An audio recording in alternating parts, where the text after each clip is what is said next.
Hello friends, जैसे कि आप लोग जानते हैं कि आप लोग का क्लास 8 का एग्ज़ाम हो चुका है। और अब मैं आप लोग को क्लास 8 का मैथ का आंसर की बताने जा रहा हूँ। तो यहाँ आइए देखते हैं। पहले क्वेश्चन में -9 का योज्य प्रतिलोम है। तो इसका आपका सही आंसर हो जाएगा ऑप्शन नंबर सी। चलिए आगे बढ़ते हैं। नेक्स्ट क्वेश्चन में बोल रहा है निम्न में से कौन योज तत्समक है। तो इसका आपका सही आंसर हो जाएगा ऑप्शन नंबर बी। नेक्स्ट आगे बढ़ते हैं। तीसरे क्वेश्चन में बोल रहा है -8/7 into 21/12 is equals to 21/12 into रिक्त स्थान में क्या होगा। तो इसका आपका सही आंसर हो जाएगा ऑप्शन नंबर ए। इसका आपका सही आंसर होगा ऑप्शन नंबर ए। नेक्स्ट आगे बढ़ते हैं। फोर्थ क्वेश्चन में बोल रहा है -2/3 का समतुल्य परिमेय संख्या है। तो इसका आपका सही आंसर हो जाएगा ऑप्शन नंबर सी। आगे बढ़ते हैं क्वेश्चन नंबर 5 में। इसमें बोल रहा है 1/2 और 1/3 के मध्य एक परिमेय संख्या है। तो इसका सही आंसर हो जाएगा ऑप्शन नंबर ए।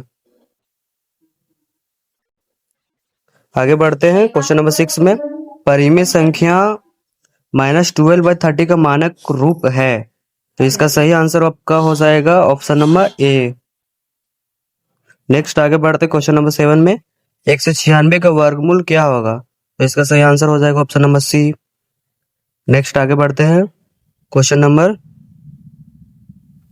8 में बोल रहा है 16 का वर्ग होगा। तो इसका सही आंसर हो जाएगा ऑप्शन नंबर बी। नेक्स्ट आगे बढ़ते हैं अगला क्वेश्चन में।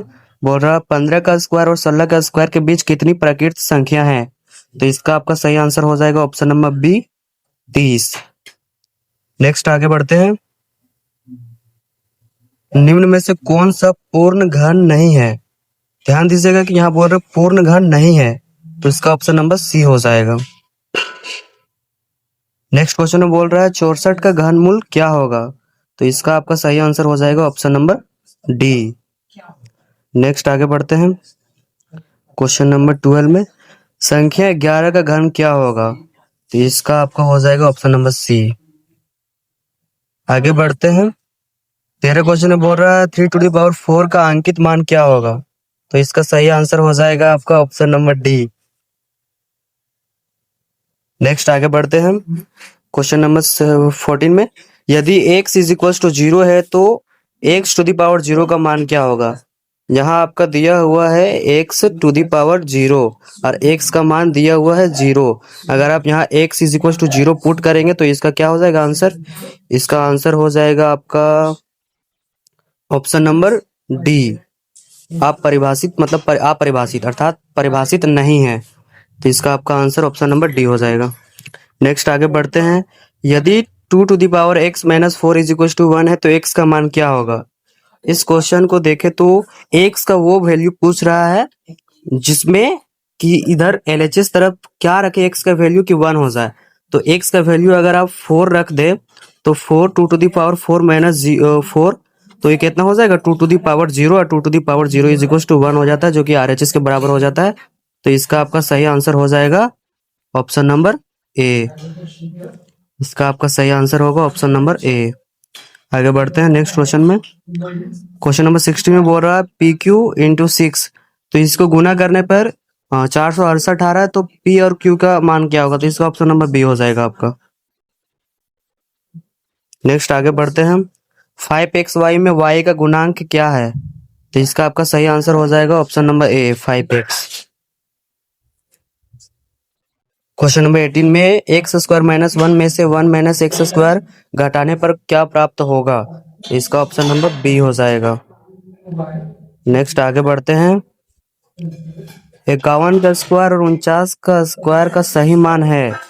तो 51 का स्क्वायर आपका हो जाता है 2601 और 49 का स्क्वायर हो जाता है 2401। तो दोनों को घटाएंगे तो आपका आंसर निकल के आएगा ऑप्शन नंबर बी 200 सही है।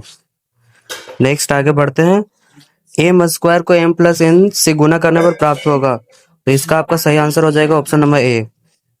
नेक्स्ट आगे बढ़ते हैं।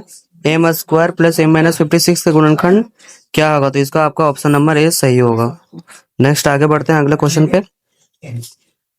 a² + 2ab + b² का गुणनखंड क्या होगा। तो आप लोग जानते होंगे कि a प्लस बी का होल स्क्वायर क्या होता है, A square plus 2ab plus B square होता है। तो इसका आपका सही आंसर हो जाएगा ऑप्शन नंबर ए। नेक्स्ट आगे बढ़ते हैं क्वेश्चन नंबर 23 में, एक्स स्क्वायर प्लस एक्स का भागफल क्या होगा। तो इसका अगर आप देखें तो एक्स स्क्वायर प्लस एक्स का भागफल क्या होगा, तो इसका ऑप्शन नंबर बी हो जाएगा। नेक्स्ट आगे बढ़ते हैं, 8 is equal to q plus 3। तो इसको आप सोल्व करेंगे तो आपका आंसर आ जाएगा ऑप्शन नंबर ए। नेक्स्ट आगे बढ़ते हैं, श्याम की आयु 1 वर्ष से 5 वर्ष बाद उसकी आयु 20 वर्ष हो जाएगी, इसका समीकरण क्या होगा। तो 5 वर्ष बाद बोल रहा, तो 5 वर्ष बाद बोलेगा तो हम उसमें 5 ऐड कर देंगे, तो x plus 5 is equal to 20 हो जाएगा आपका सही आंसर। नेक्स्ट आगे बढ़ते हैं, यदि किसी विद्यालय में 60% विद्यार्थी लड़के हैं और लड़कियों की संख्या 520 है तो लड़कों की संख्या है, तो इसका आपका सही आंसर हो जाएगा ऑप्शन नंबर ए 780। नेक्स्ट आगे बढ़ते हैं, 250 किलोग्राम आलू में से 10% आलू सड़ गया जिसे हटा दिया गया तो कितना आलू बचा। तो इसका आपका सही आंसर हो जाएगा option number B 225 kilogram. Next आगे बढ़ते हैं, एक रेडियो का विक्रय मूल्य 380 है, इस पर 5% बट्टा दिया जाता है तो रेडियो का मूल्य होगा। तो इसका आपका सही आंसर हो जाएगा ऑप्शन नंबर बी 399 रुपया। नेक्स्ट आगे बढ़ते हैं, 400 रुपया का 12 इंटू 1/2 प्रतिशत ब्याज की दर से 12.1/2 प्रतिशत ब्याज की दर से 2 वर्ष का साधारण ब्याज होगा। तो इसका आपका सही आंसर हो जाएगा ऑप्शन नंबर है 100 रुपया। नेक्स्ट बढ़ते हैं, 30 नंबर क्वेश्चन में, एक दुकानदार द्वारा स्वेटर पर 20% बट्टा दिया जा रहा है, इस आधार पर कौन सा कथन सही होगा। तो इसका सही आंसर हो जाएगा आपका ऑप्शन नंबर सी आपका सही हो जाएगा। नेक्स्ट आगे बढ़ते हैं, 3/7 plus x is equal to 17/7 का हल होगा। तो इसको अगर आप सोल्व करेंगे तो आपका ऑप्शन नंबर ए होगा, वो सही होगा। ऑप्शन नंबर आपका ए सही हो जाएगा। एक कुर्सी का अंकित मूल्य 700 रुपया है तथा 10% बट्टा देकर इसे बेचा गया, कुर्सी का विक्रय मूल्य क्या होगा। तो इसका आपका ऑप्शन नंबर सी सही हो जाएगा। नेक्स्ट बढ़ते हैं आगे क्वेश्चन में, दिए गए विकल्प में कौन सा व्युत्क्रमानुपात का उदाहरण है। तो इसका आपका ऑप्शन नंबर बी सही होगा। एक समांतर चतुर्भुज जिसका प्रत्येक कोण समकोण होता है वह कहलाता है। तो जिसका सब कोण समकोण अर्थात तो उसे आयत बोलते हैं, रेक्टेंगल। नेक्स्ट आगे बढ़ते हैं, जिस बहुभुज की सभी भुजाएं बराबर ना हो, जिस बहुभुज की सभी भुजाएं बराबर ना हो उसे विषम बहुभुज कहते हैं, मतलब विषम बहुभुज कहते हैं। नेक्स्ट आगे बढ़ते हैं, नीचे की आकृति में x का मान क्या होगा। तो x का मान क्या होगा, तो ये दोनों का कोण का आप अगर जोड़े तो ये 180 होना चाहिए। तो ये दोनों का 180 करेंगे तो यहाँ इसका मान क्या हो जाएगा, इसका मान हो जाएगा 50 हो जाएगा, इतना कोण का मान 50 हो जाएगा। तो फिर 50 हो जाएगा तो फिर 50 हो जाएगा तो 65 प्लस 50 प्लस x बराबर 180 डिग्री। फिर आप इसको सोल्व करेंगे तो वहां से x का वैल्यू आ जाएगा आपका 65 डिग्री।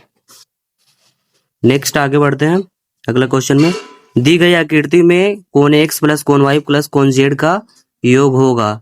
तो आप देख रहे हैं कि यह एक आयत दिख रहा है आपका, जो भी दिख रहा है रेक्टेंगल टाइप, तो इसका आंसर हो जाएगा आपका ऑप्शन नंबर डी हो जाएगा सही आंसर। नेक्स्ट अगला क्वेश्चन देखते हैं, 2D आकृति नहीं है। तो ऑप्शन नंबर दिया हुआ है, ऑप्शन नंबर ए में दिया हुआ त्रिभुज, ऑप्शन नंबर बी में दिया हुआ आयत, ऑप्शन नंबर सी में दिया हुआ वर्ग, ऑप्शन नंबर डी में दिया है घनाभ। तो अगर आप क्षेत्रफल निकाले तो त्रिभुज का क्षेत्रफल मीटर स्क्वायर में आएगा, आयत का भी स्क्वायर मीटर स्क्वायर में आएगा, वर्ग का भी स्क्वायर मीटर स्क्वायर में आएगा, लेकिन घनाभ का स्क्वायर नहीं होता, मतलब उसका आयतन होता है। तो इसमें हो जाएगा जो मेरा घनाभ है वो 3D है, तो ये इसका ऑप्शन नंबर सी सही हो जाएगा, 2D आकृति घनाभ नहीं है। नेक्स्ट अगला क्वेश्चन में बढ़ते हैं, निम्न में कौन सा एक ही समूह का नहीं है। ऑप्शन नंबर ए घन, ऑप्शन नंबर बी घनाभ, ऑप्शन नंबर सी आयतन, ऑप्शन नंबर डी शंकु। तो इसका सही आंसर आपका हो जाएगा ऑप्शन नंबर डी शंकु। नेक्स्ट क्वेश्चन देखते हैं। यदि वर्ग की भुजा की लंबाई मीटर में है तो इसका क्षेत्रफल का मात्रक क्या होगा? मीटर स्क्वायर होगा। नेक्स्ट क्वेश्चन में बढ़ते हैं हम। एक समचतुर्भुज का क्षेत्रफल 88 सेंटीमीटर स्क्वायर है और उसका एक विकर्ण 11 सेंटीमीटर है, तो दूसरा विकर्ण क्या होगा? तो इसका फॉर्मूला आप लोग को पता होगा, 1/2 इंटू D1 इंटू D2 होता है। तो यहाँ पे आप वैल्यू पुट करेंगे तो आपका सही आंसर जो निकल कर आएगा ऑप्शन नंबर बी हो जाएगा, 16 सेंटीमीटर। नेक्स्ट क्वेश्चन देखते हैं। यदि बेलन की त्रिज्या और ऊंचाई क्रमशः 7 सेंटीमीटर और 10 सेंटीमीटर है तो बेलन का आयतन क्या होगा? तो बेलन का आयतन का फॉर्मूला आपका होता है पाई आर स्क्वायर एच। तो इसमें सब आपका वैल्यू दिया हुआ है। पाई का वैल्यू 22/7, तो आर का वैल्यू दिया हुआ आपका 7 सेंटीमीटर। तो यहाँ सबका वैल्यू अगर आप पुट करेंगे तो आपका जो सही आंसर निकल कर आएगा ऑप्शन नंबर ए, 1540 सेंटीमीटर। की ध्यान देखिएगा, यहाँ सेंटीमीटर में दिया हुआ है क्वांटिटीज, तो यहाँ सेंटीमीटर क्यूब होगा। नेक्स्ट आगे बढ़ते हैं। एक घनाभाकार बॉक्स की लंबाई L, चौड़ाई B तथा ऊंचाई H है, तो बॉक्स का आयतन क्या होगा? तो इसका सही आंसर हो जाएगा option number C, L into B into H. Next आगे देखते हैं। मिलान चिन्ह दर्शाता है, जो भी दिया हुआ है तो इसका सही आंसर हो जाएगा, जैसे 1 2 ए, इसको काउंट किस प्रकार से करते हैं? 1 2 3 4 और ये 5, फिर 1 2 3 4 और ये 5, फिर 1 2 3, तो 5 5 10 10 3 13 हो गया। तो आपका 13 जो हो जाएगा वो सही आंसर हो जाएगा। नेक्स्ट अगला क्वेश्चन देखते हैं। Question number 45। वर्ग अंतराल 20 और 40 की ऊपरी सीमा है, तो इसका आंसर हो जाएगा ऑप्शन नंबर बी, 40। वर्ग अंतराल 26 से 30 का वर्ग चिन्ह होगा, तो वर्ग चिन्ह का फॉर्मूला होता है ऊपरी वर्ग सीमा प्लस निम्न वर्ग सीमा बटा 2 होता है। तो 26 प्लस 30 56 हो जाएगा, 56/2। तो आपका सही आंसर हो जाएगा ऑप्शन नंबर सी, 28। नेक्स्ट अगला क्वेश्चन देखते हैं। आंकड़ों का निरूपण निम्न में से किसके द्वारा नहीं होता है? किसके द्वारा नहीं होता है? तो आयत चित्रलेख के द्वारा भी होता है, वर्ग चित्र के द्वारा भी होता है, दंड आलेख के द्वारा होता है, लेकिन इसके द्वारा नहीं होता है। तो इसका आपका क्वेश्चन नंबर 47 का सही आंसर हो जाएगा ऑप्शन नंबर डी, द्विदंड आलेख। नेक्स्ट अगला क्वेश्चन देखते हैं। आंकड़ों के सबसे बड़े एवं छोटे प्रश्नों के अंतर को क्या कहते हैं? तो इसका सही आंसर हो जाएगा रेंज, अर्थात परिसर आपका सही आंसर हो जाएगा। नेक्स्ट अगला क्वेश्चन देखते हैं। मूल बिंदु का निर्देशांक होता है, तो इसका ऑप्शन नंबर ए हो जाएगा 0 0। नेक्स्ट देखते हैं। बिंदु 7,2 स्थित है, तो इसका सही आंसर हो जाएगा ऑप्शन नंबर ए, फर्स्ट चतुर्थांश में। Thank you. आज का वीडियो यहीं समाप्त होता है।